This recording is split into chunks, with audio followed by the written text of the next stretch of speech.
ദിനോസറുകൾക്ക് എങ്ങനെയാണ് വംശനാശം സംഭവിച്ചത്? വൈറസ് ബാധ, വലിയ പകർച്ചവ്യാധി വന്ന് എല്ലാ ദിനോസറുകളും ഡെഡ് ആയിപ്പോയി, പാവങ്ങള്.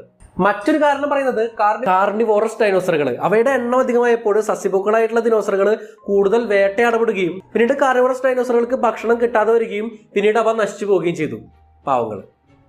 പക്ഷെ അധികം ആളുകളും വിശ്വസിച്ചിരുന്നത് ഇന്ത്യയിലെ ഡക്കാൻ ട്രാപ്സ്. ലോകത്തിലെ തന്നെ ഏറ്റവും വലിയ അഗ്നിപർവ്വത പ്രവിശ്യകളിൽ ഒന്നാണ് ഇന്ത്യയിലെ ഡക്കാൻ ട്രാപ്സ്. ദിനോസറുകൾ ഉണ്ടായിരുന്ന ക്രെറ്റേഷ്യസ് പീരീഡിന്റെ അവസാനം, അതായത് 66 മില്യൺ വർഷങ്ങൾക്ക് മുമ്പ് തന്നെയാണ് ഡക്കാൻ ട്രാപ്സിനും തുടർച്ചയായിട്ടുള്ള അഗ്നിപർവ്വത സ്ഫോടനങ്ങൾ ഉണ്ടായിരുന്നത്.